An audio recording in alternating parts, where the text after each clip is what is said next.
Donc, Jésus nous présente, il dit très clairement, tu veux le bonheur, tu veux la paix. Nous disons oui, mais c'est par la suite que nous comprenons que le moyen n'est pas du tout pareil. Nous avons toujours cru, c'est une question de changer le monde, et même par rapport au bonheur, il nous dit que votre compréhension du bonheur n'est pas le même non plus. Et donc, c'est là nous pouvons aussi poser les questions, quel est notre concept du bonheur? Quel est le bonheur que nous avons toujours cherché?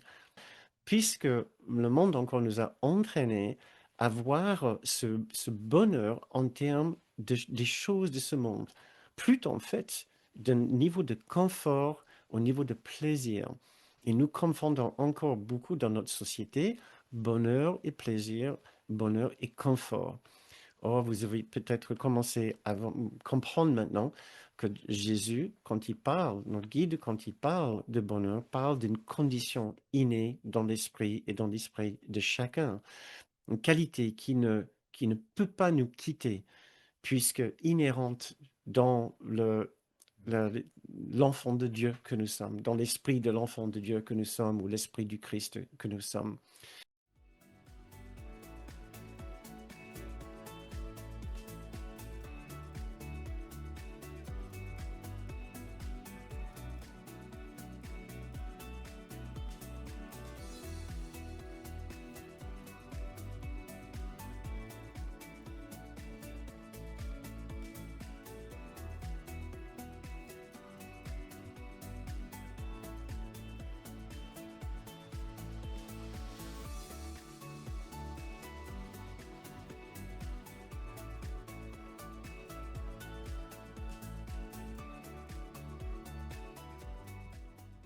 Bienvenue à une nouvelle séance sur le livre d'exercice d'un cours miracle. Nous allons parler des leçons 20 et 21.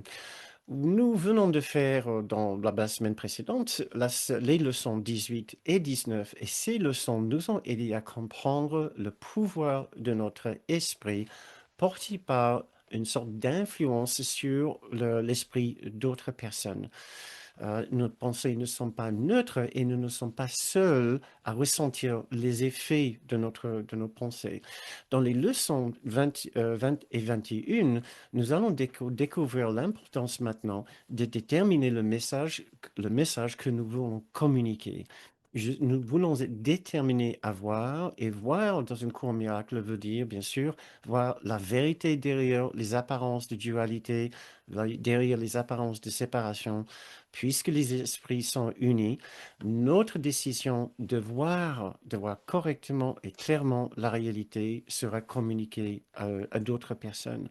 Ces leçons sont aussi des leçons sur la motivation. Jésus essaie de booster notre confiance, booster notre motivation pour que nous sachions à quel point c'est important de vouloir adopter cette nouvelle façon de voir. Les deux leçons qui sont très, très proches, le 21 est presque identique à la 20, mais avec une nuance, avec une nuance importante dont nous allons parler tout à l'heure. Et notre question va devenir, va être, si vous voulez, qu'est-ce que nous voulons offrir aux autres une fois que nous avons développé cette idée de paix, de joie, de bonheur ou de pardon que nous voulons communiquer aux autres, hein, la prochaine étape est de vouloir les voir. Parce que c'est par notre vision, c'est par notre façon de voir hein, que nous allons communiquer ce que nous avons vu. C'est ça la question, grande question pour nous maintenant. Qu'est-ce que nous voulons voir? C'est la question qui va nous guider dans ces deux leçons. Très bien. Et voici la leçon 20. Je suis déterminé à voir. Dans cette leçon, pour couvrir quelques points essentiels, notre guide nous entraîne à savoir l'importance de déterminer à voir. Qu'est-ce qu'il y a à voir? Il y a une magnifique expérience de paix, de bonté et de beauté derrière les apparences de dualité et de conflit et de manque.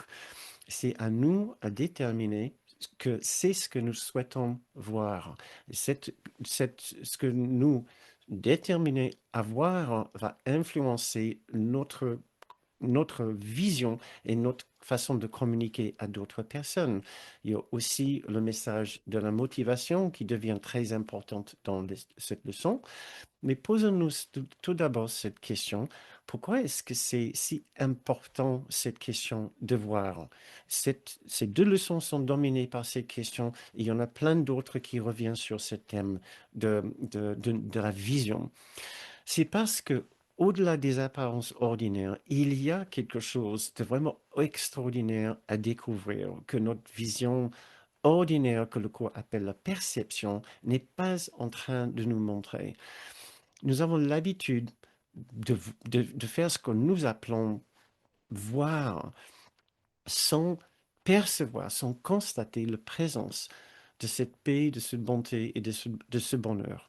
Donc, dans le cours, notre guide Jésus dirait que nous ne sommes pas en train de voir, nous sommes dans une optique de projection. Mais regardons en nous à cet instant autour de nous.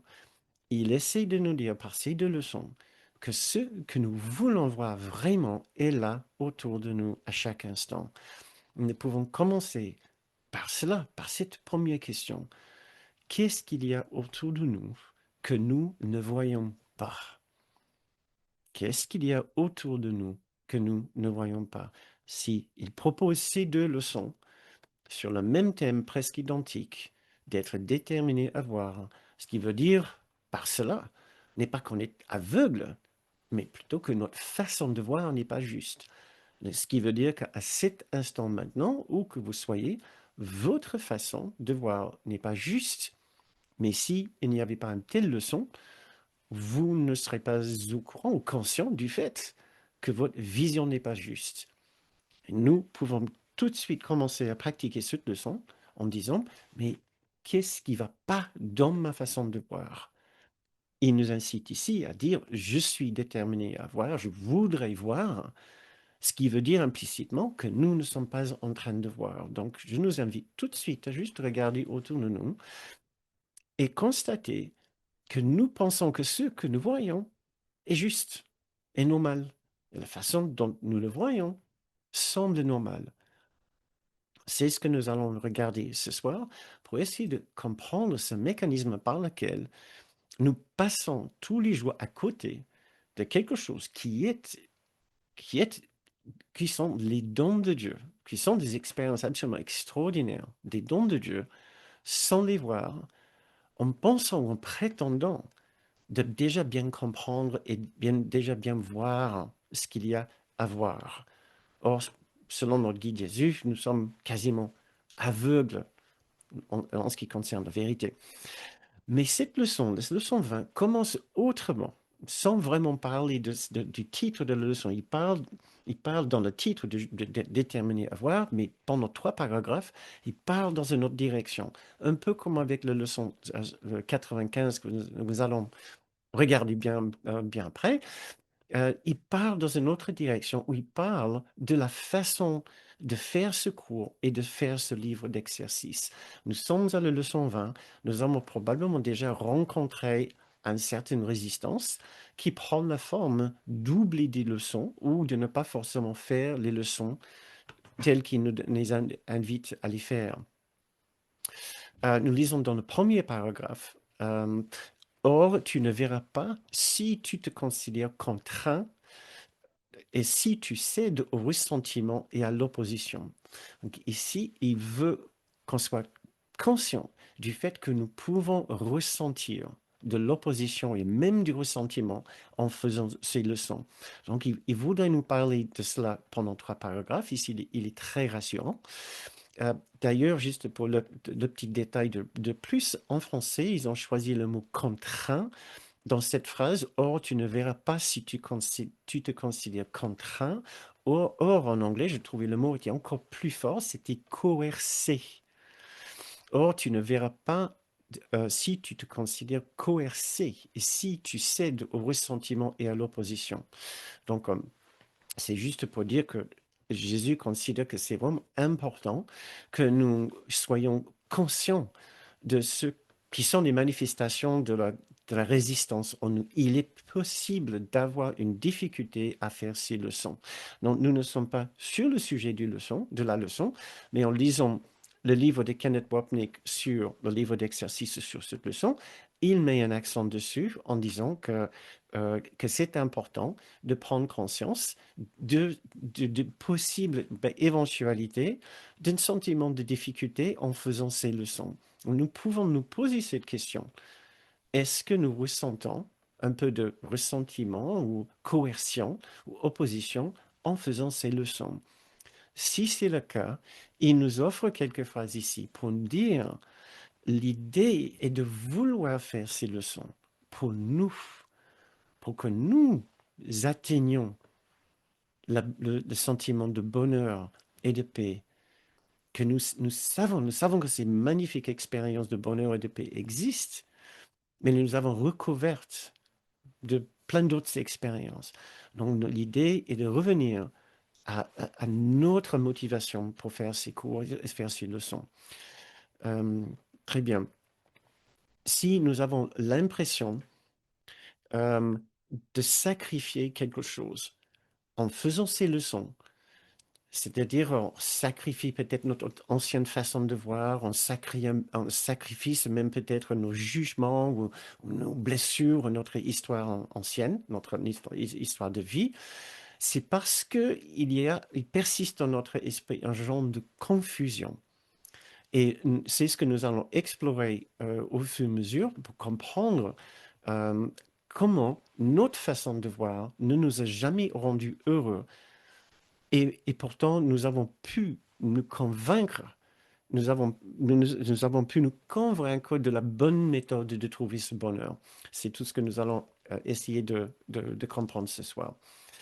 Euh, pour aller plus loin ici, nous allons parler, ce dessin parle du désir et l'importance de regarder la question du désir, ce que nous voulons voir. Nous lisons dans ces paragraphes 2, tu veux être heureux et tu veux la paix. Il met l'accent vraiment sur ce que nous voulons. Comme je vous ai dit par rapport à l'autre sujet, il ne veut pas que nous ressentions de la coercion ici. Et nous comprenons très vite qu'en fait, nous voulons tous le bonheur, nous voulons tous la paix.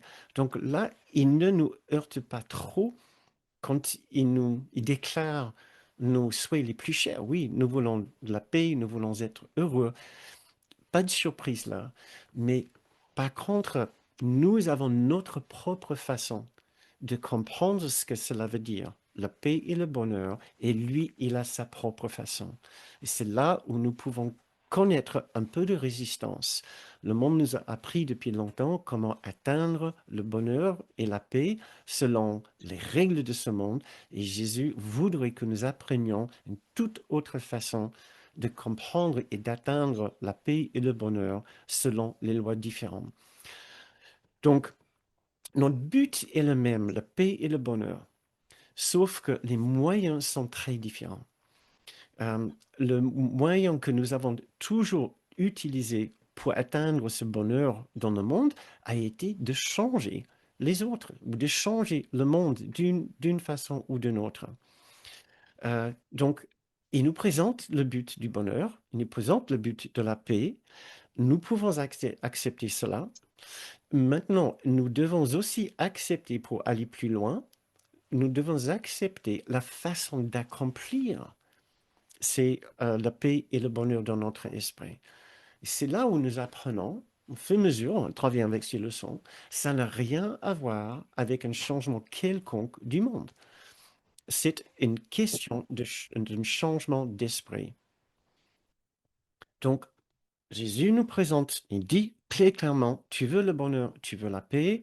Nous disons oui, mais c'est par la suite que nous comprenons que le moyen n'est pas du tout pareil. Nous avons toujours cru, c'est une question de changer le monde, et même par rapport au bonheur, il nous dit que votre compréhension du bonheur n'est pas le même non plus. Et donc c'est là que nous pouvons aussi poser les questions, quel est notre concept du bonheur? Quel est le bonheur que nous avons toujours cherché? Ça, c'est une question avec laquelle j'aimerais vous laisser réfléchir. que je vous encourage à réfléchir, puisque le monde encore nous a entraînés à voir ce bonheur en termes des choses de ce monde, plutôt en fait d'un niveau de confort au niveau de plaisir. Et nous confondons encore beaucoup dans notre société bonheur et plaisir, bonheur et confort. Or, vous avez peut-être commencé à comprendre maintenant que Jésus, quand il parle, notre guide, quand il parle de bonheur, parle d'une condition innée dans l'esprit et dans l'esprit de chacun, une qualité qui ne peut pas nous quitter, puisque inhérente dans la- l'enfant de Dieu que nous sommes, dans l'esprit de l'enfant de Dieu que nous sommes, ou l'esprit du Christ que nous sommes. Donc, nous nous sommes trompés de définition du bonheur et nous nous sommes trompés des moyens d'atteindre ce bonheur et nous ne devons pas sous-estimer notre conviction de toujours savoir comment gérer tout cela. Ouais. Comment être heureux, comment voir, comment utiliser ce monde.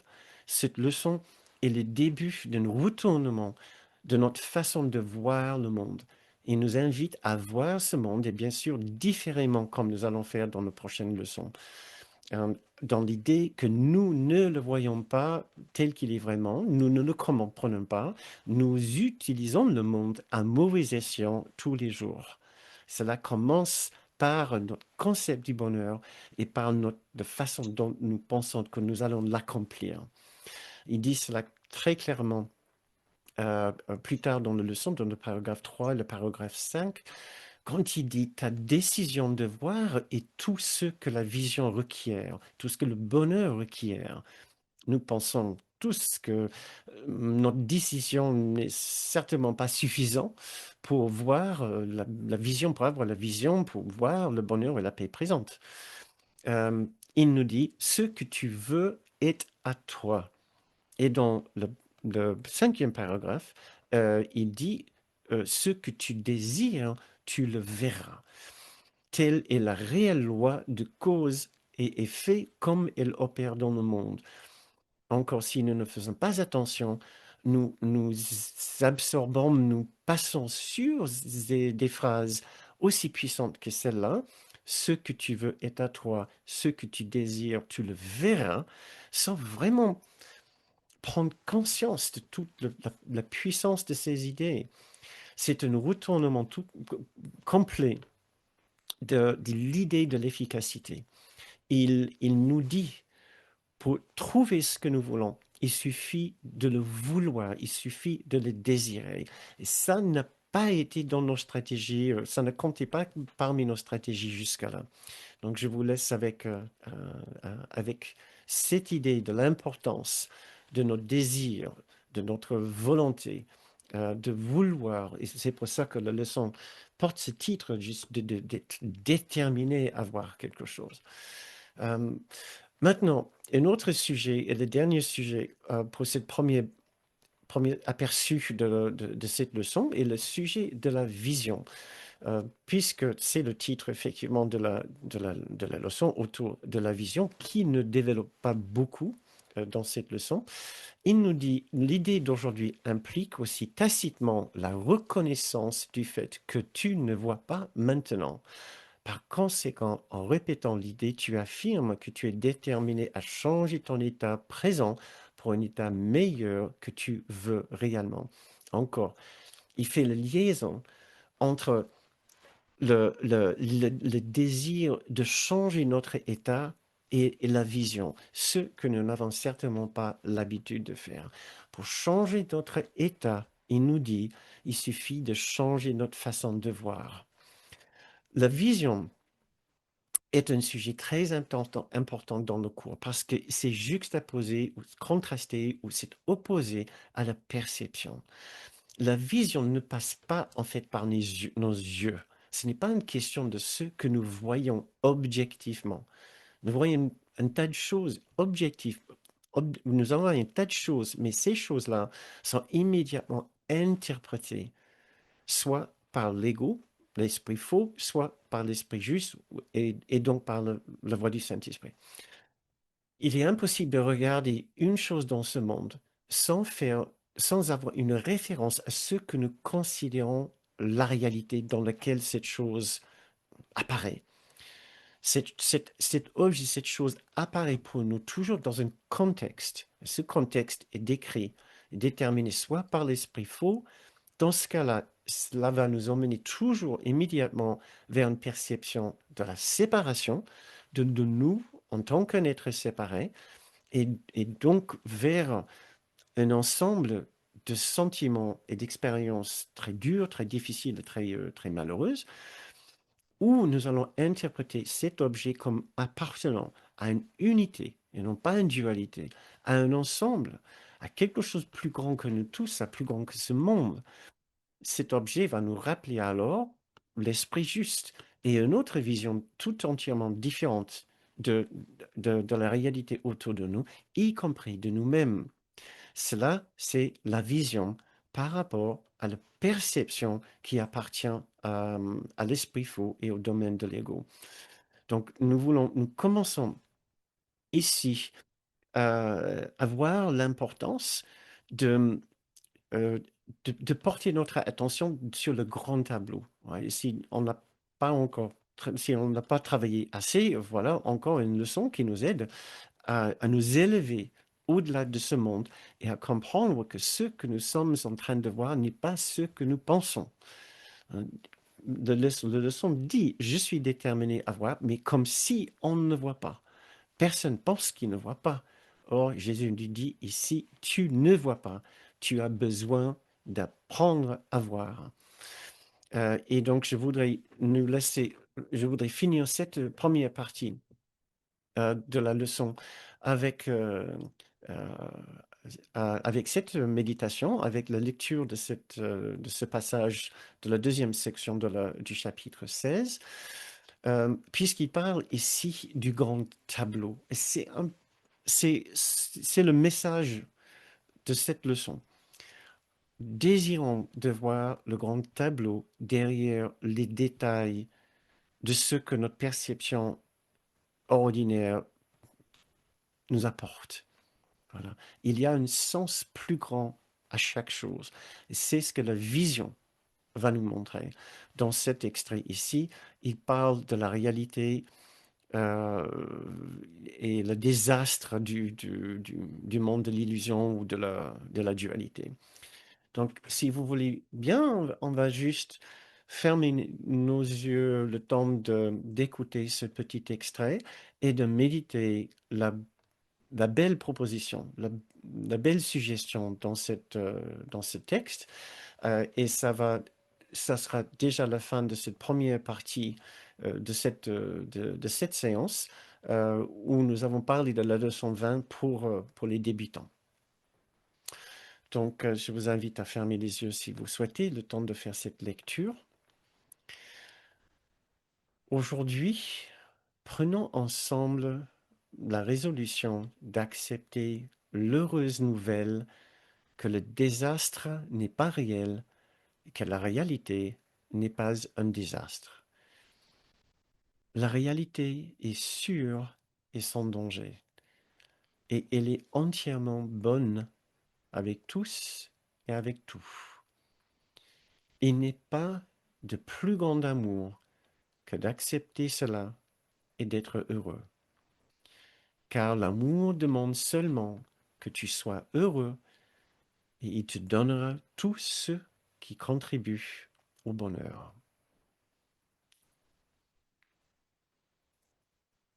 Je relis ces deux belles phrases. La réalité, donc au-delà des apparences, au-delà de notre perception ordinaire, est sûre et sans danger, et elle est entièrement bonne avec tous et avec tout. Il n'est pas de plus grand amour que d'accepter cela et d'être heureux. Et c'est cela que la vision nous montrera. Déterminons alors, dès aujourd'hui, que nous voulons vraiment voir.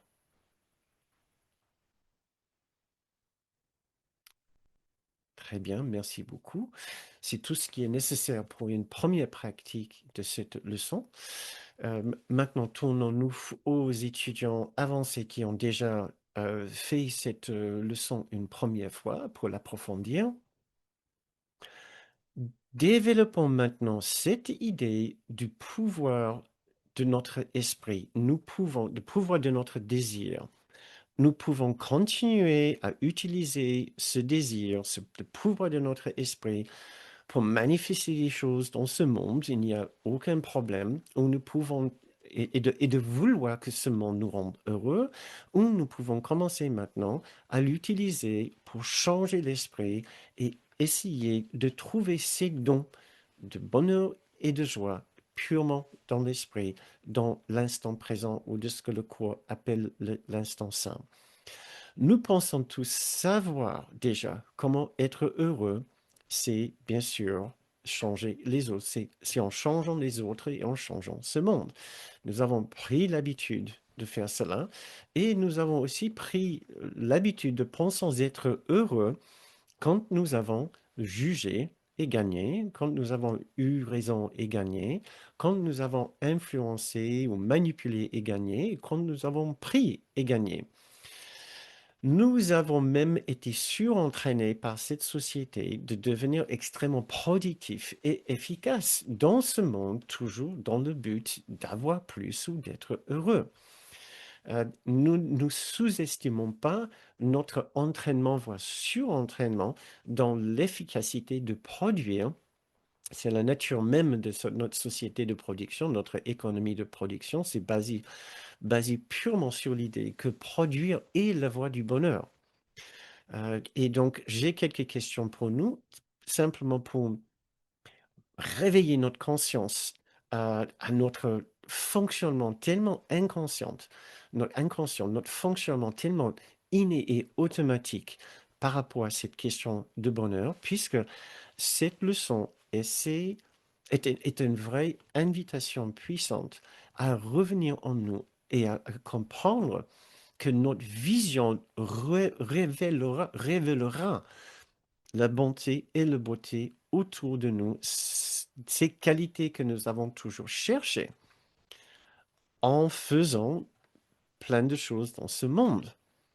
Nous avons essayé, nous avons manipulé ce monde jusqu'ici dans le but d'être heureux et nous avons échoué. Si vous êtes ici, si vous écoutez cela, ce n'est pas parce que vous êtes parfaitement heureux, ce n'est pas parce que le pays et la bonté de Dieu ont trouvé une place durable dans votre esprit.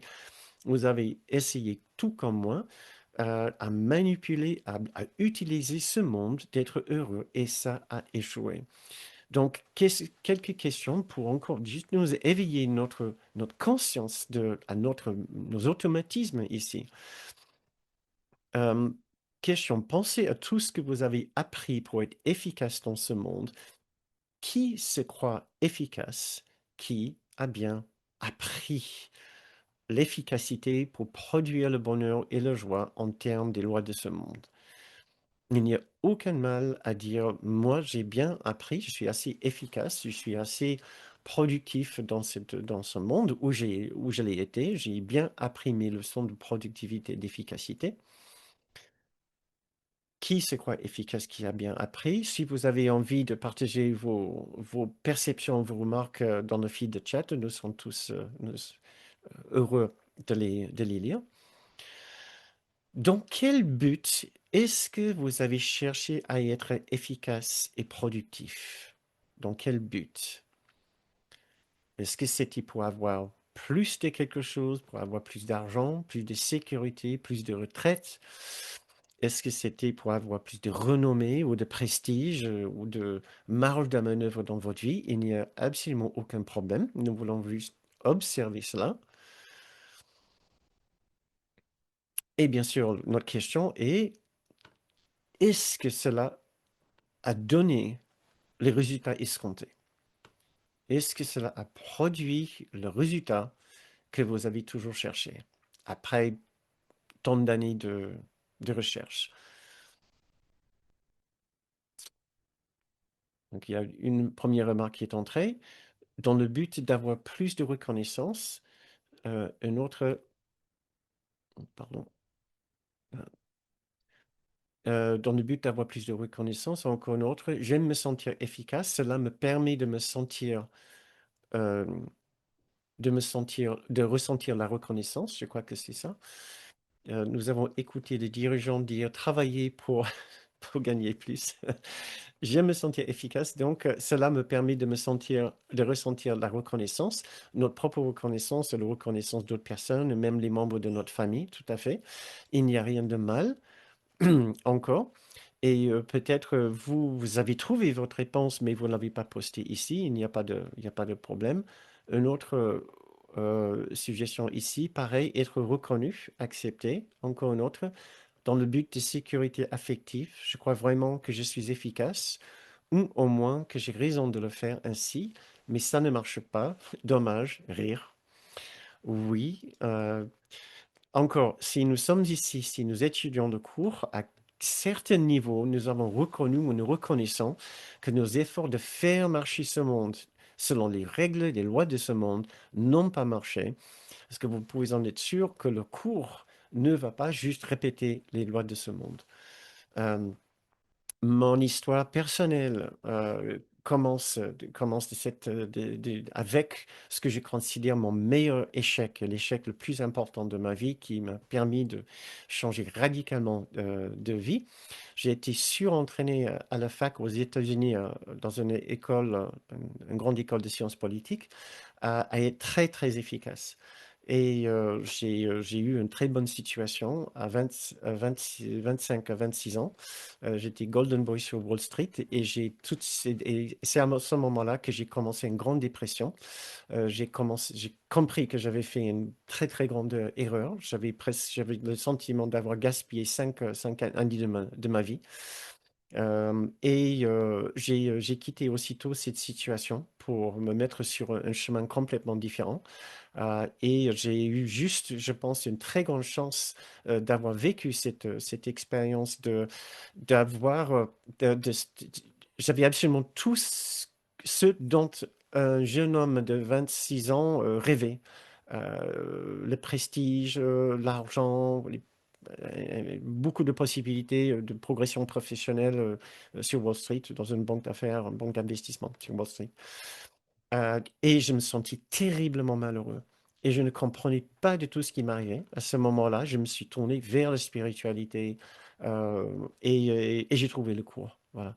Et j'ai commencé mon chemin, ma formation, une nouvelle formation, pour essayer de comprendre là où comment j'ai pu être tellement à côté de la vérité. Voilà. Et ce n'était pas étonnant, c'est juste j'ai suivi les, euh, les lois de ce monde au lieu de, de m'ouvrir à d'autres lois. Et ces deux leçons ici nous présentent avec d'autres lois. Nous pouvons avoir ce que nous voulons à condition de vouloir les voir, de vouloir les voir autour de nous. La vraie cause du bonheur et de la paix est en nous. Comme nous lisons ici, ta décision, comme nous avons déjà lu, ta décision de voir et tout ce que la vision requiert, ce que tu veux est à toi, ce que tu désires, tu le verras. C'est un retournement complet de cette question de cause et effet. Et je voulais avec vous, les étudiants avancés, à travailler davantage cette question, puisque c'est le moment maintenant de commencer à vraiment voir et à vous poser les questions, mais où est la source de ce que je cherche? Si je cherche le bonheur, euh, euh, ce bonheur est beaucoup plus près, beaucoup plus proche de nous que ce que nous pensons. Et ce n'est pas une question d'arrêter nos projets extérieurs. C'est nos projets extérieurs qui vont nous aider à être à faire les meilleurs choix à l'intérieur. Et donc, un dernier commentaire ici. J'ai effectivement œuvré pour devenir plus efficace, avoir plus de responsabilités, plus de reconnaissance, plus de revenus. Puis, j'ai eu des gros soucis de santé. J'ai opéré une reconversion professionnelle. Ah, ok, très bien. Comme Guy nous dit, la source est déjà en nous. Merci, merci Guy et merci Virginie. Euh, Donc, euh, nous devons nous poser cette question par contre, est-ce que, encore, Jésus le dit d'une façon tellement simple et tellement directe quand il dit ce que tu veux est à toi, ce que tu désires, tu le verras. Nous ne voulons pas passer trop vite sur ces déclarations, c'est dit ici. Nous voulons nous poser les questions, est-ce que nous pensons vraiment qu'il suffit de vouloir quelque chose pour l'avoir? Et quand, et bien sûr, nous ne parlons pas de biens matériels ici, nous parlons de paix et de joie, un sentiment de détente et de sécurité intérieure. Nous pouvons nous poser les questions, est-ce que j'y crois vraiment? Et il n'y a pas de mal à dire non. Je ne sens pas une grande résonance avec cette idée, parce que je sais que nous avons tous encore un esprit divisé entre la partie qui dit c'est impossible ce qu'il dit Jésus et une autre qui dit je sens que ce qu'il dit est juste. Je sens que ce qu'il dit est juste. Et il n'y a pas de mal à reconnaître d'abord notre niveau de résistance et hésitation. C'est en quelque sorte, c'est normal. C'est ce que nous allons découvrir dans la prochaine leçon où nous allons parler un peu plus de notre difficulté avec cette idée en regardant comme une situation concrète l'application de cette leçon à l'expérience de la colère. Donc, je vous laisse juste avec cette question. Comment est-ce que cela résonne en vous quand vous entendez qu'il suffit de vouloir le voir et vous trouverez ce bonheur et cette joie et ce sentiment de sécurité que nous avons toujours cherché. Euh, Très bien. Ça suffit déjà bien pour la leçon 20. Comme pour chaque cours, nous avons préparé une fiche pratique pour accompagner cette leçon.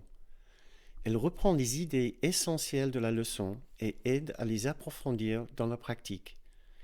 Vous pouvez la recevoir gratuitement via le lien dans le descriptif de cette vidéo. Et si ces enseignements vous sont utiles, vous pouvez aussi les soutenir en contribuant. Et voici maintenant la leçon 21. Je suis déterminé à voir les choses différemment.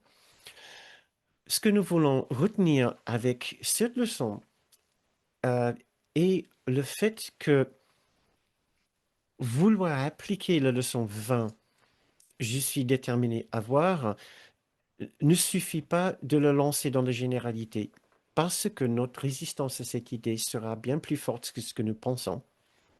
Donc, dans cette leçon, notre guide Jésus nous invite à l'appliquer dans une situation précise, la colère, l'irritation, la frustration, parce qu'il sait que c'est à ces moments-là que nous avons précisément aucune envie de voir différemment.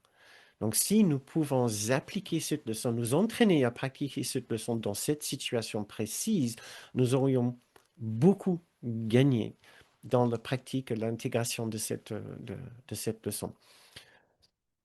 Notre habitude inconsciente, c'est-à-dire la façon ordinaire dont nous allons pratiquer ces deux leçons, je suis déterminé à voir, sera de dire, je suis déterminé à voir certaines situations différemment, mais pas tout. Ces situations que, que nous n'avons pas envie de voir différemment, c'est-à-dire par les yeux de la paix, du pardon, de l'innocence et d'unité, ces situations sont des situations qui nous emmènent, qui nous entraînent vers la frustration, vers l'énervement, vers une grande émotion, vers une grande expérience intérieure, une grande réaction.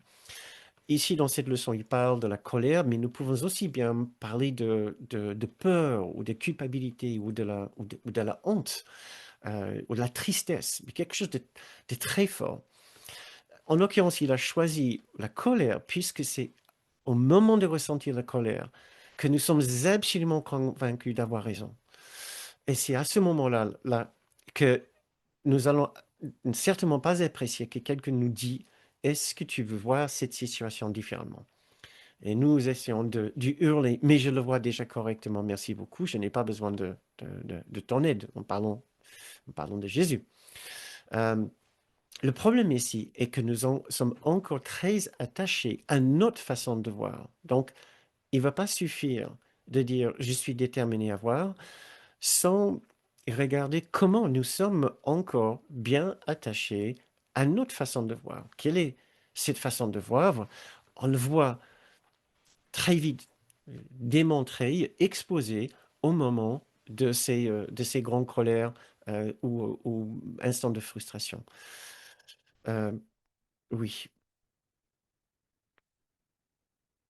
nous voulons, oui, c'est important ici de nous rendre compte pourquoi, en fait, nous gardons certaines situations en dehors de la guérison, en dehors de la paix guérisseuse de Jésus, en dehors de la vision de Jésus qui nous aiderait à guérir chaque situation. La raison revient à l'idée, à la séparation. La séparation est l'idée d'un événement, d'un grand événement qui nous a dérangé, qui a dérangé le ciel, qui nous a profondément dérangé. Alors, il devient essentiel pour garder la séparation dans notre esprit, de garder une idée de dérangement, de conflit, de, d'injustice, devient impératif. Toutes les différents instants d'injustice ou de contrariété que nous voyons autour de nous sont là dans le but de garder le trame de l'injustice, le trame du conflit. Ce trame est celui de la séparation. Au début, il y avait une énorme contrariété, un énorme conflit avec Dieu. Nous avons dit ce conflit est réel. Le résultat de ce conflit est le monde que nous voyons autour de nous.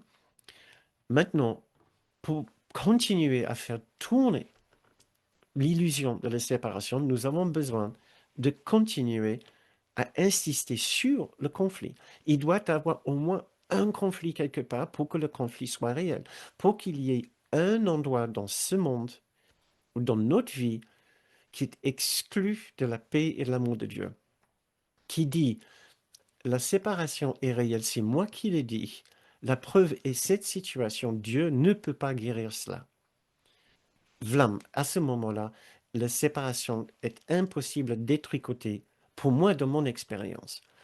C'est pour cela que nous allons résister d'une façon ou d'une autre. Le, le fond de cette leçon, qui est de voir avec la vision guérisseuse de Jésus. Donc, ne sous-estimons pas notre difficulté à pratiquer cette leçon. Soyons confortables avec l'idée qu'il va y avoir des situations où que nous n'allons pas vouloir voir différemment. C'est tout le but de cette leçon, c'est de nous inviter dans des situations précises de colère et d'irritation, de vouloir les voir différemment. Ne soyons pas surpris quand vous trouvez encore des situations que vous trouvez impossible à voir différemment. Donc ma question ici pour vous est, est-ce qu'il y a des situations ou des blessures qui, dans votre perception, ne peuvent toujours pas être guéries, ne peuvent pas être guéries, où la souffrance et la colère sont encore justifiées? Parce que la suggestion de cette leçon est de déterminer que nous voulons voir ces situations différemment, ça veut dire par les yeux de l'amour, par les yeux du pardon, par les yeux qui voient l'innocence.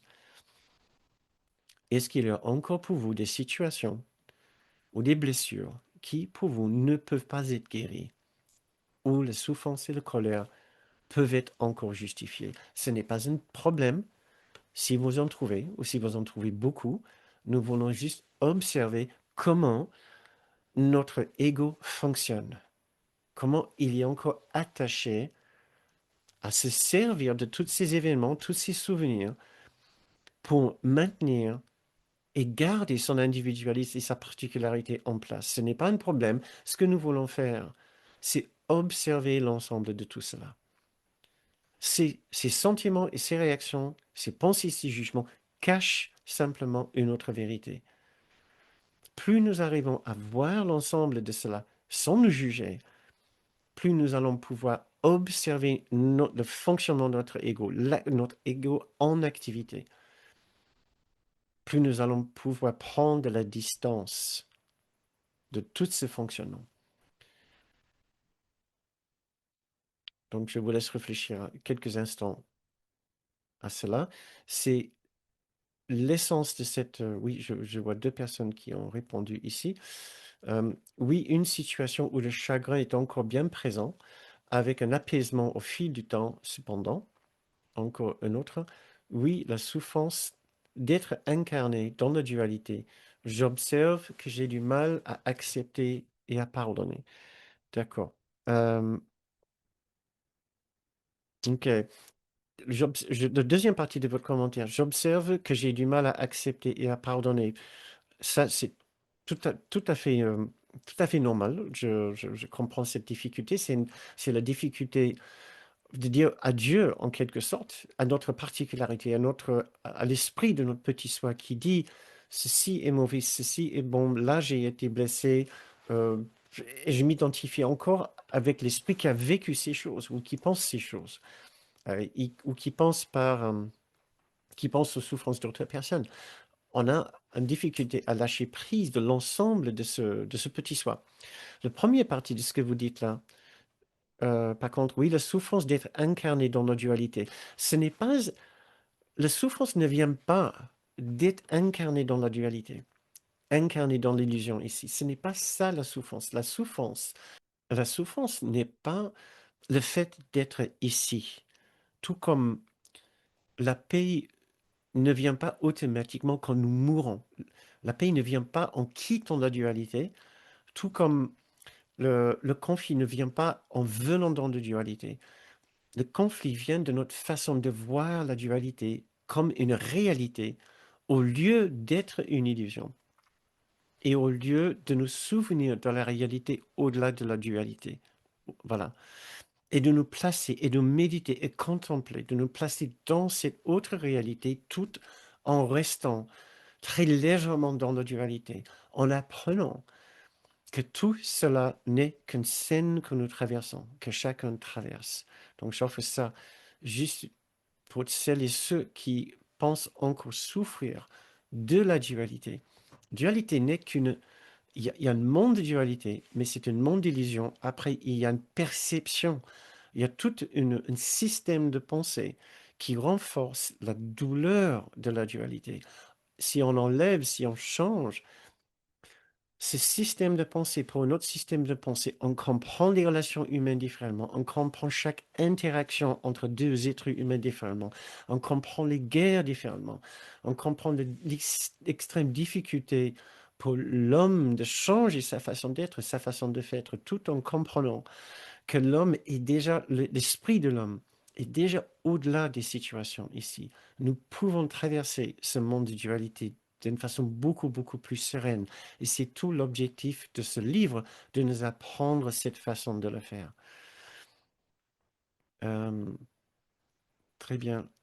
Oui, une situation où le chagrin est encore bien présent avec un apaisement au fil du temps. Oui, j'ai déjà lu, merci. Merci Guy. Nous arrivons à Pâques. Regardez bien Jésus qui n'accuse personne. Donc, pardon. Quand je me focalise sur mon corps, c'est assez compliqué d'imaginer que je puisse être guéri de ma condition humaine.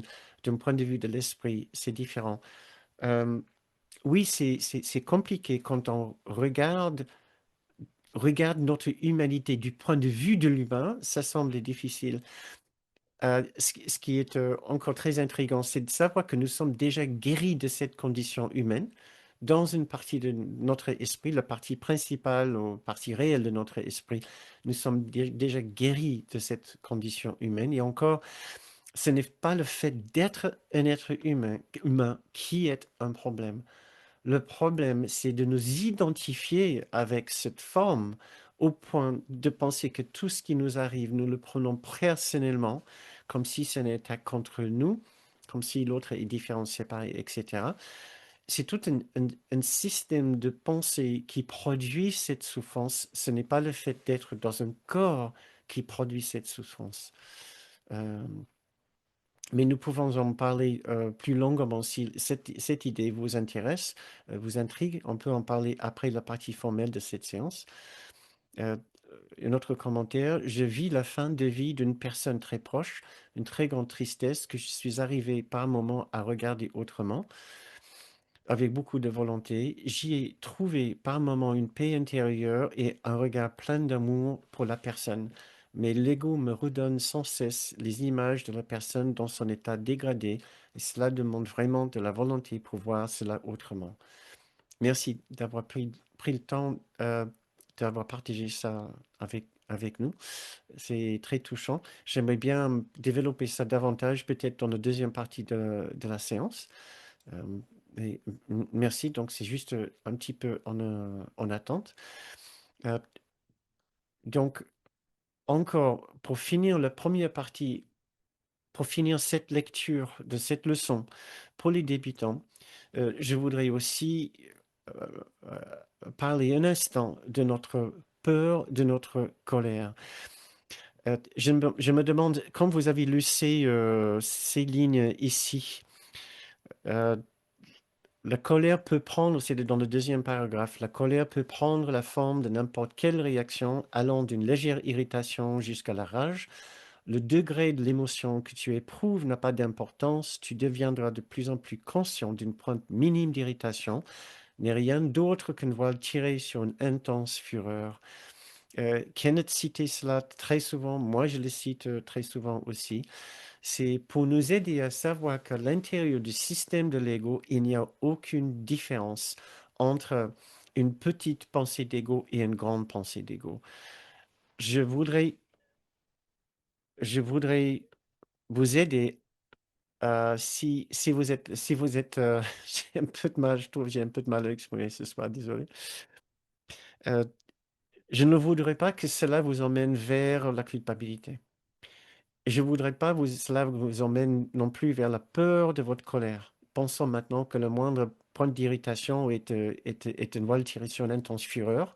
Nous pouvons imaginer tous les instants d'intense fureur que nous avons vécu depuis une semaine peut-être, hein. C'est effectivement la question que j'avais envie de vous poser. Combien de points minimes d'irritation avez-vous eu cette semaine passée? Pensons à tous les instants alors d'intense fureur que nous avons vécu. Cela nous donne de quoi à réfléchir. Et je voudrais vous encourager à ne pas ressentir ni de la colère ni de la peur en lisant ces phrases et en méditant ces idées. Ne nous jugeons pas pour notre colère. Il est impossible de venir dans le monde de la dualité sans connaître ces expériences de pointe minime d'irritation et de colère. Ne nous mettons pas sur un pédestal, ne nous obligeons pas à ne pas avoir d'instant minime d'irritation ou d'intense fureur. Soyons soyons normaux. Voilà. Sachons, nous avons tous un ego, nous sommes sur le chemin. L'idée n'est pas de perfectionner notre ego pour ne pas avoir de pointe minime d'irritation. L'idée, c'est d'observer notre ego d'une façon si attentive que nous tombons dans les bras de Jésus, qui porte aucun jugement sur notre ego. À ce moment-là, nous allons commencer à rire de toutes nos points minimes d'irritation et toutes nos vagues d'intense fureur. Très bien. Et c'est tout ce qui est nécessaire pour une première lecture, une première pratique de cette leçon. Maintenant, pour passer quelques minutes avec les étudiants avancés en parlant de cette leçon. Cette leçon peut nous apprendre beaucoup, en fait, nous donne une belle opportunité de parler de la colère. Ce n'est pas un sujet particulièrement agréable, hein, parce que nous ne sommes pas fiers de notre colère. Comprenons pourquoi nous ressentons cette colère. Cela vient toujours de la séparation.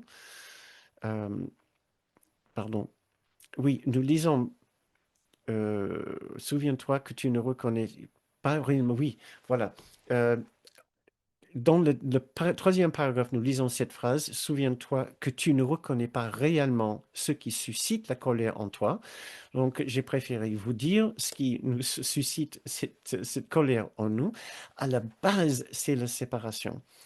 Une fois que nous avons décidé, fait le choix d'expérimenter la séparation, la particularité, l'individualité, il s'ensuit toute une cascade d'émotions et d'expériences extrêmement inconfortables et extrêmement dérangeantes. Euh, Bob Draper, qui était un enseignant qui enseignait pour la fondation de Kenneth Botnick, euh, comparait le choix de l'ego comme la décision de sortir d'un avion à 10 000 mètres d'altitude. C'est-à-dire, il n'y a pas de palier, il n'y a pas de sas. Quand tu ouvres la porte d'un avion à 10 000 mètres d'altitude, tu tombes. Voilà, tu veux voir ce qui est de l'autre côté, tu tombes. Voilà.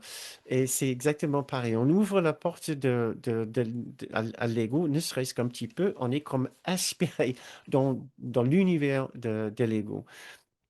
Et cet univers de l'ego est est constitué d'expériences émotionnelles extrêmement dérangeantes pour lesquelles nous ne voulons pas prendre responsabilité. Prendre responsabilité pour toutes ces différentes expériences dérangeantes, nous sommes obligés de, de, de resuivre le chemin de ces expériences jusqu'à la séparation. Et à ce moment-là, nous n'aurons plus une bonne raison de continuer l'expérience de la séparation, sachant que cela nous mène juste vers la catastrophe, vers le conflit, vers la culpabilité, vers la colère, etc. Donc, pour éviter de remonter ce chemin de mauvaise expérience vers la source, ce que nous faisons, nous projetons cela sur les autres. Donc, ce n'est plus nous qui sommes responsables pour ce que nous ressentons, pour ce mal-être, pour ce conflit intérieur. Maintenant, nous avons l'impression que ce sont les autres qui nous ont fait mal. Donc, et qui sont les personnes à accuser, à blâmer, ce qui donne raison à notre colère. Notre colère cherche à, à placer la responsabilité pour notre mal-être sur la tête d'autres personnes. Cherche à dévier l'attention du grand juge de nous, en parlant de Dieu, le faux Dieu, de nous à d'autres personnes. Donc c'est la définition de la projection, c'est de ne pas vouloir garder quelque chose en soi. Donc on le projette, on le rejette sur une autre personne. Euh, Et il ne faut pas sous-estimer ce réflexe qui est instantané. Même Kenneth, il en parlait à un moment, mini-anecdote de sa propre vie. Il était seul dans son studio quand soudain il a ressenti une puissante douleur dans son mollet. Il s'est retourné instantanément pour voir la personne qui lui a frappé dans le mollet. C'était immédiat, c'est automatique. Oui. Et il a compris. Il savait qu'il était seul dans l'appartement, il y avait personne d'autre. Et le réflexe était de blâmer. Essayez de voir cela chez vous.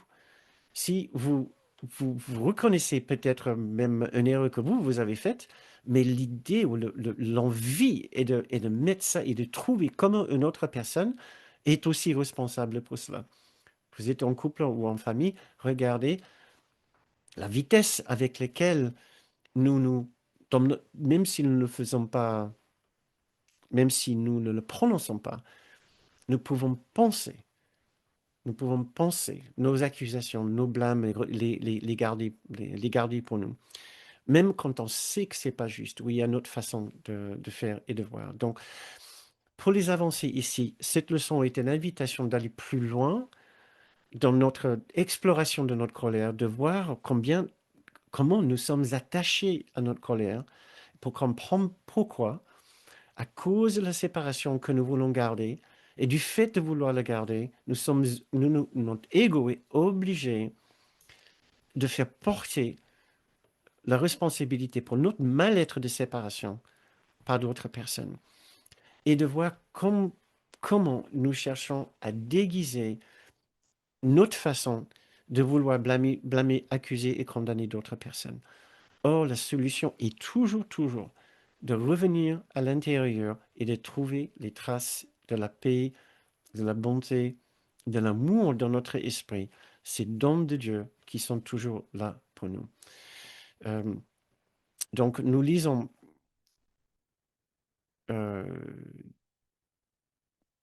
lisons dans l'introduction à chapitre 2, à chapitre 6, pardon.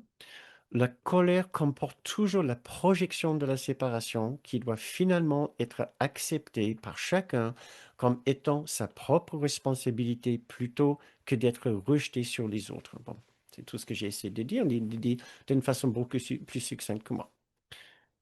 Euh, la colère ne peut pas se produire à moins que tu ne crois avoir été attaqué par Dieu, par l'instant de séparation. La colère ne peut pas se produire à moins que tu ne crois avoir été attaqué, que ton attaque en retour est justifiée et que tu n'en es aucunement responsable. Euh, la façon de défaire une conclusion insane, c'est de considérer la justesse des prémices sur lesquelles elle repose. Tu ne peux pas être attaqué, pas dans notre réalité, pas dans l'esprit de Dieu en nous, l'esprit du Christ en nous. Tu ne peux pas être attaqué, donc c'est le retournement du premier argument. L'attaque n'a pas de justification et tu es responsable de ce que tu crois. Voilà, ça c'est dans le premier paragraphe de l'introduction du chapitre 6. Donc j'aimerais bien nous proposer une méditation pour finir maintenant. Ça nous emmène à la fin de la séance aussi. Et je vais finir cette méditation par une lecture de la leçon 283. Je suis surpris par la vitesse avec laquelle cette séance est, c'est terminée.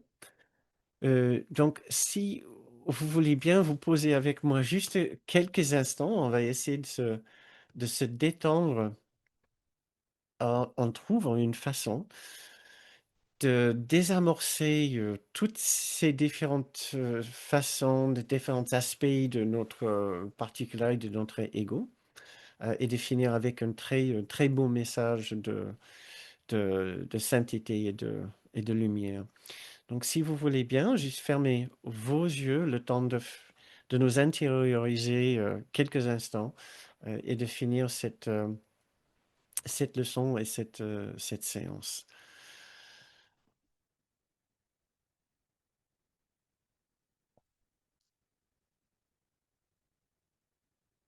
Donc, en fermant nos yeux, nous ouvrons la porte à une autre dimension de notre esprit, un endroit de calme et de paix, quelque part reculé de ce monde, un endroit qui nous aide à prendre une certaine distance, une distance de ce monde, et même une distance de nous-mêmes, une distance de nos habitudes, une distance de notre ego, une distance de notre petite identité.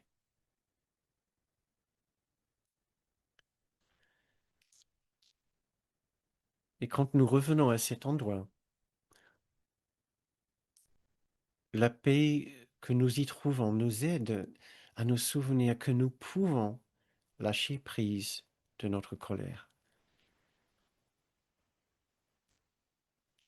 Notre colère était simplement une tentative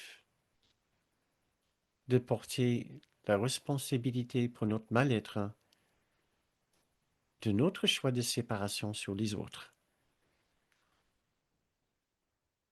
Mais au moment de fermer nos yeux, au moment de trouver le calme et la paix en nous, nous pouvons commencer à nous souvenir que cette séparation n'est plus là. La paix et l'amour de Dieu sont toujours présents pour nous.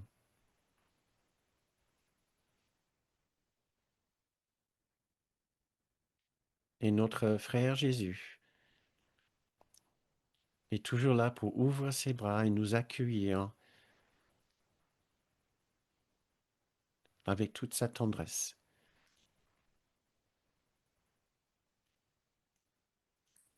La séparation est simplement le choix de ne pas être ce que nous sommes. Mais en revenant dans notre sanctuaire intérieur, cela nous donne l'opportunité de nous en souvenir.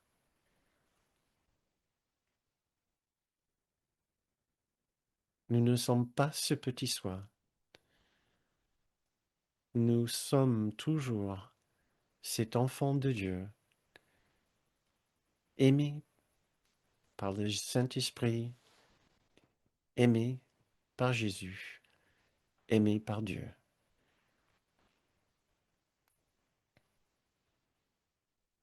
Et voici la leçon 283. Père, j'ai fait une image de moi-même, et c'est elle que j'appelle le Fils de Dieu. Oh, la création est telle qu'elle a toujours été, car ta création est inchangeable. Que je n'adore pas d'idole, je suis celui que mon Père aime. Ma sainteté reste la lumière du ciel et l'amour de Dieu. Ce qui est aimé de toi n'est-il pas en sécurité? L'amour du ciel n'est-il pas infini? Ton Fils n'est-il pas ma véritable identité quand tu as créé tout ce qui est?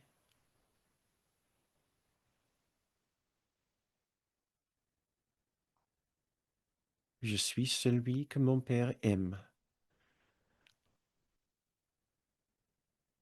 Ma sainteté reste l'amour du ciel et l'amour de Dieu.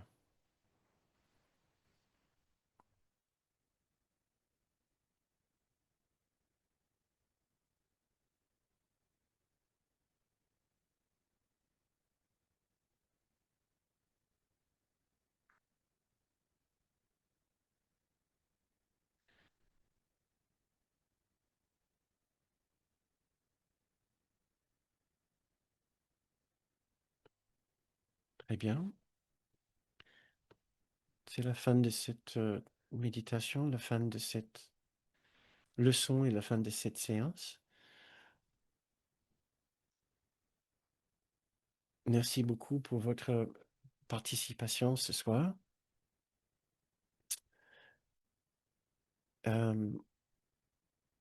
Et voilà la deuxième partie de notre séance. Si vous avez encore quelques instants pour passer avec nous, j'ai vu pas mal de messages passer tout à l'heure que je n'avais pas le temps de lire, donc je vais essayer de les rattraper. Et je vais vous inviter aussi, si vous avez envie de participer ce soir, euh, euh, maintenant c'est l'opportunité de le faire. Ce que je vais faire, c'est de réactiver euh,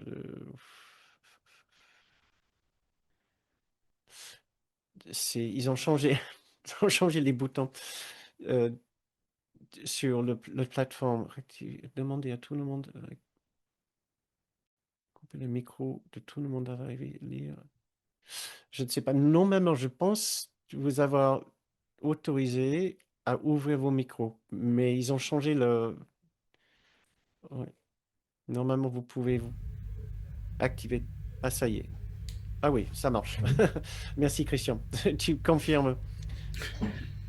Très bien. Tu as ouvert ton micro pour dire quelque chose ou juste pour montrer ta présence? Juste pour dire que ça marchait. Mais c'est, mais c'est excellent. Mais c'est très bien. Merci. Ça a marché. Oui, oui. Ta ruse a marché. Donc, mais c'est tout. Est-ce que tu connais tout cela par cœur de toute façon, toutes ces leçons et tu nous accompagnes juste pour nous soutenir.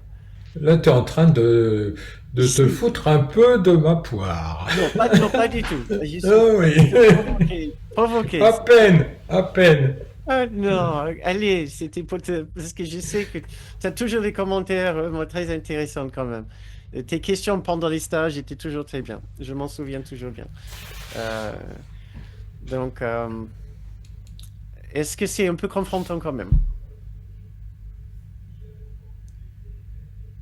Bon, l'invitation est pour Christian et bien sûr pour d'autres personnes qui aimeraient ouvrir leur micro. Ne laissez pas Christian tout seul, parce qu'il est un peu timide. Oh non, non, non. Non, mais j'ai d'ailleurs mis un commentaire, si tu veux, Ah, je cherche, où, j'essaie. où- où je disais que justement nos colères et nos souffrances sont quelque part des moteurs de vie pour nous habituer à quitter la séparation et à notre rythme en fonction de nos expériences. Ah, tu as dit ça? Merci. Oui, Je voulais bien le retrouver si je peux. Tout à fait. C'est une bonne interprétation, une interprétation juste de la colère. C'est d'être un levier de motivation pour nous motiver de faire quelque chose et de décider que nous voulons quitter ce méli-mélo de séparation. Ça, c'est la bonne interprétation vue par l'esprit. Juste, malheureusement, il y a aussi une autre interprétation possible. Il y a des personnes qui peuvent se servir de la colère pour justifier encore de plus en plus leur colère. La difficulté avec la colère, c'est qu'une fois qu'on commence, on ne veut pas perdre face. Et donc, on continue et on peut même tomber dans une spirale de défense-attaque, ce que le cours appelle la spirale de défense-attaque, où on n'arrive pas à s'en sortir. Alors, on n'arrive pas à arrêter. On ne pense qu'attaquer. Heureusement, ce n'est pas le cas de Christian, qui voit la colère parle. Excuse-moi. Mais je sais que tu es bon joueur, tu es bon. Et donc, et aussi d'autres personnes ici. Bien sûr, Christian est loin d'être le seul à avoir la bonne interprétation de la colère. Et si Jésus en parle ici, il sait, c'est parce que il est parmi des gentils et des bons. Non, mais blague à part, Christian a tout à fait raison. J'essaie juste de retrouver le commentaire de Guy. Je vois Guy, Isabelle. Ah oui, nos colères et nos souffrances ne sont pas des erreurs ni des anomalies. Elles restent des moteurs de vie pour sortir de notre séparation à notre rythme. C'est une interprétation, si ça marche. Le cours dit à deux reprises, la colère n'est jamais justifiée. Il le dit pour une raison précise. Il ne dit jamais de ne pas se mettre en colère ou la colère est mauvaise. Il dit la colère n'est pas justifiée simplement parce que la colère essaie toujours de démontrer la faute d'autres personnes, la responsabilité d'autres personnes pour notre souffrance. Mais notre souffrance vient toujours de notre choix de séparation. Sans le choix de séparation, nous ne pouvons pas souffrir. Si notre esprit reste dans l'étreinte de celui de Jésus, du Saint-Esprit, de Dieu, etc., tous ces magnifiques symboles d'amour et d'unité, nous ne pouvons pas souffrir. Le corps peut ressentir de la douleur, mais l'esprit ne sera pas souffrant. Pour, pour ressentir la souffrance, nous devons déjà avoir pris la décision de nous couper de cette unité à ce moment-là où nous souffrons, et nous risquons de ressentir de la colère dans le but de rendre d'autres personnes quelque part responsables pour ce que nous ressentons. Et c'est tellement inconscient, inné, automatique, habituel. Et ça semble tellement justifié et justifiable et explicable que ça semble même un affront quand Jésus dit la colère n'est jamais justifiée. Ça semble un affront. Donc je nous invite tous à réfléchir justement à sa perception de la question de la colère. Et il se permet de le dire parce qu'il sait qu'une fois que notre esprit regagne le pure paix intérieure, nous ne ressentons plus la souffrance de la même façon. C'est ce qui a permis les moines tibétains qui ont subi de la torture aux mains des Chinois à sortir du Tibet, arriver en Inde et à à reprendre leur vie de monastique dans les différents monastères en Inde sans souffrir de traumatisme, de syndrome de post-traumatisme. Post-traumatique, c'est ça? Puis post-stress trauma, PST. Et de ne pas en souffrir. C'est qu'ils avaient une façon de, de réinterpréter tout entièrement la souffrance au moment que cela venait. Et selon l'étude qui a été faite, il y avait deux actions que les moines prenaient. Soit ils pensaient que c'était dans leur karma de vivre cela comme un genre de purification, ce que je trouve très dur, mais cela leur apportait énormément de réconfort de savoir que c'était simplement leur chemin de vie. Ils se purifiaient en le faisant. Mais l'autre que je trouvais très, très, très bénéfique, c'est qu'ils pensaient encore plus à la souffrance de leur bourreau et de l'immense douleur dans leur esprit qui les permettrait, qui les inciterait à faire autant de mal à d'autres personnes. Donc, il y avait un immense élan d'empathie pour se joindre aux autres, pour les continuer à les regarder comme des êtres humains dans une unité, au lieu de se focaliser entièrement sur leur identité personnelle et ce qui leur était fait.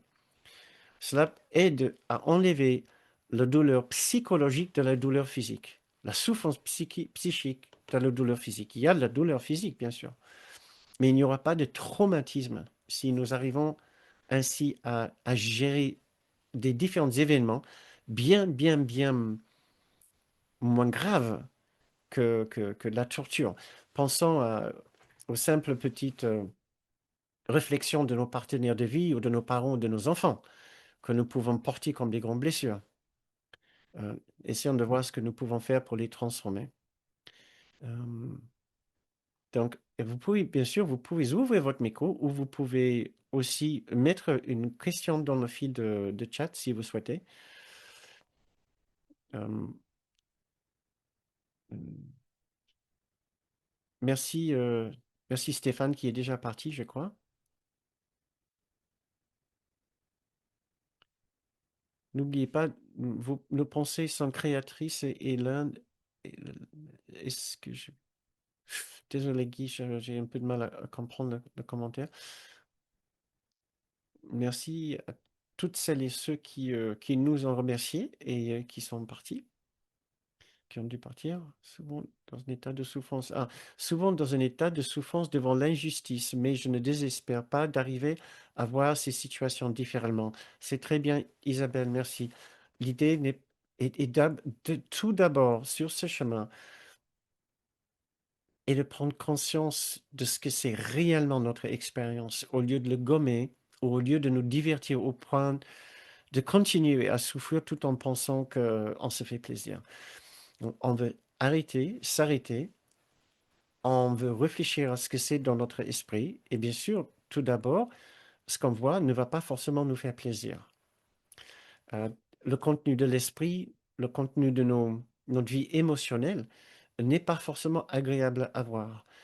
Donc, nous voulons tout d'abord apprendre une façon de voir, d'accueillir tout cela d'une façon douce et tendre en pensant à notre guide ou un guide qui peut nous aider à faire cela. Oui, dans le cours, il y a beaucoup de réflexions au contenu de notre esprit. Nous voulons découvrir toute la douleur et toute la douleur qui est là pour découvrir toute la confusion qui est responsable, qui est la cause de cette douleur.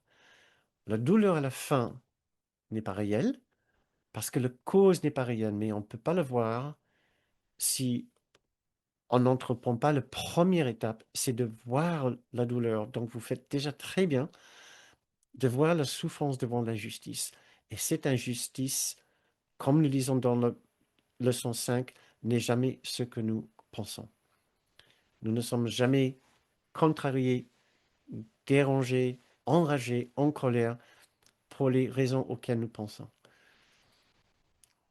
Merci Christine, merci Catherine, merci Virginie. et Sophie qui ont dû nous quitter. Euh,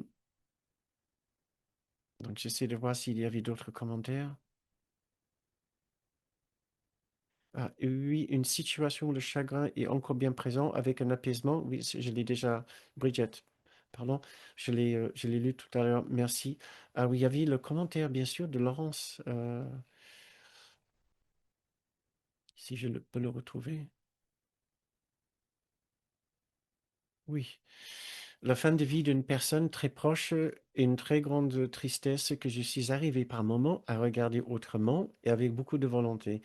J'y ai trouvé par moments une paix intérieure et un regard plein d'amour pour la personne, mais l'ego me redonne sans cesse les images de la personne dans son état dégradé, et cela demande vraiment de la volonté pour voir cela autrement. Oui, je trouve déjà formidable euh, que tu constates, que tu vois, que tu conscientises tout cela. C'est tellement important d'ouvrir son esprit à sa propre expérience, de savoir ce qui se passe en nous. Deuxième étape, c'est de savoir accueillir tout cela de la façon la plus douce, c'est-à-dire d'être honnête et de savoir qu'il n'y a aucun problème d'avoir des difficultés. Même si on pense que cela n'est pas tout à fait conforme à la pensée du cours, on s'en fout. Vraiment, on s'en fout. Ce qui est conforme au cours, c'est la tendresse et la douceur avec lesquelles nous nous accompagnons. Ça, c'est le cours. Ouais. Et nous pouvons déjà accomplir en très grande partie de ce chemin juste avec ces conseils tellement simples que d'accueillir avec tendresse, sans jugement, avec beaucoup de patience. Et oui, notre chagrin n'est jamais ce que nous pensons. Nous ne sommes jamais chagrinés pour la raison à laquelle nous pensons non plus. La vraie raison de notre chagrin, c'est que nous voyons quelqu'un mourir, nous voyons quelqu'un dans un état difficile, et nous voyons que notre défense, le corps, contre, contre la réalité n'a pas marché, ne marche pas. Nous sommes tous extrêmement investis dans les corps comme une défense, comme une protection contre le néant, contre le non-corps, contre la vie immatérielle. Nous pensons encore avoir besoin du corps. Et le fait de voir quelqu'un dans un état dégradé, surtout quelqu'un qui est attaché à son corps, ou qui a peur, qui n'aime pas sa condition, qui a peur de perdre le corps, ça va renforcer toutes nos croyances dans l'importance du corps. Et le fait que nous n'aimerions pas nous voir dans la même situation. Déjà, nous n'aimons pas voir cette personne qui nous est très chère, peut-être, et nous pensons, comme nous pensons tous, que nous sommes nos corps, et nous pensons que cette personne n'existera plus une fois que son corps ne fonctionne plus. Euh, Tout cela n'est pas vrai selon le cours, mais nous sommes tellement attachés, identifiés aux personnes telles qu'elles se présentent dans nos corps, dans nos formes corporelles, que pour l'instant, nous avons vraiment du mal à les imaginer autrement. Pourtant, c'est vraiment ce que le cours nous encourage à faire, c'est de voir une plus grande réalité chez ces personnes, au-delà de leur forme physique. Notre forme physique va se dégrader, est en train de se dégrader, a commencé à se dégrader dès notre naissance, et il va partir. Ce corps va partir. Dans un avenir relativement proche pour nous tous, 10 ans, 20 ans, 30 ans, 40 ans, 50 ans, plus personne qui est ici ce soir ne serait en vie, ne sera en vie. Et cela ne doit pas être une surprise. J'espère que je ne vous apprends pas un grand scoop. Nous n'y pensons pas beaucoup, mais c'est un immense levier de motivation pour comprendre la réalité au-delà de nos corps. Nous ne sommes pas nos corps. Heureusement, il y a une autre réalité. Nous sommes l'esprit qui a décidé de s'attacher à ce corps et d'avoir une expérience à travers ce corps. Nous ne sommes pas ce corps. Lance, la personne qui est en train de mourir n'est pas son corps non plus. La personne est peut-être très attachée à son corps, que nous comprenons. Moi, je comprends personnellement. Mais dans une partie de mon esprit, tout comme cette personne, dans une partie de son esprit, sait qu'elle n'est pas son corps. Et très souvent, juste avant de mourir, juste avant la mort, il y a un immense sentiment de soulagement et de détente quand tout lâche prise et la personne devient soudain heureuse. Heureuse, il y a un genre de prise de conscience qu'il n'y a absolument rien de mal à mourir. Il y a un genre de lâcher prise de notre psyché. Je ne sais pas exactement ce que c'est, le mécanisme par lequel ça se produit et pourquoi cela ne se produit pas avant. Kenneth nous dit de vraiment réfléchir à notre mort avant d'être dans le lit d'hôpital. Comme ça, nous allons traverser, déjà, nous allons vivre pleinement, oui, le temps qui nous reste sur Terre, et notre mort sera un événement beaucoup plus tranquille. Oui. Et le mort aussi d'autres personnes autour de nous. Nous allons les vivre d'une façon complètement différente. Hum, Je ne sais pas comment est-ce que je pourrais être plus, quel mot je pourrais trouver euh, pour essayer de donner une idée de réconfort. Il ne faut pas avoir peur de ces images de la personne dans son état dégradé. C'est juste le corps qui se dégrade. L'esprit peut toujours prendre refuge. Et si nous pouvons essayer de garder cette confiance dans notre esprit pour l'autre personne, peut-être il y a une chance que cette personne peut voir quelque chose de réconfortant dans nos yeux. Euh, merci, merci Lance. Merci Clélise qui a dû partir et je vois que c'est l'heure. Euh, Merci Claude, merci Bridget. C'est l'heure, chers amis. Donc, sauf s'il y a vraiment une autre urgence, et s'il y a une autre urgence, peut-être vous pouvez le garder pour la semaine prochaine ou m'écrire. Je suis désolé, j'avais l'impression ce soir que mes idées étaient un peu moins claires. Il y avait, donc, j'espère que la séance s'est correctement passée pour vous. Je verrai ça dans le- l'enregistrement. Et voilà, très bien. Merci Bruno. Merci Loïc. Merci, c'est gentil.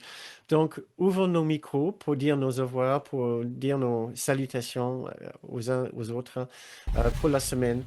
Et souhaitons-nous une très bonne semaine et au plaisir de vous voir la semaine prochaine. Bye bye. Bye Merci. bye. Je pense la semaine prochaine parce que c'est le lundi de Pâques. Donc, j'ai réfléchi encore si on va garder la séance lundi, la semaine prochaine, mais je vais vous dire tout cela. Merci beaucoup encore et à très bientôt. 5, Bye bye. 4, Merci beaucoup. 3, Merci. 2, merci encore. À très Ciao. bientôt. Merci, très bonne semaine. Bye.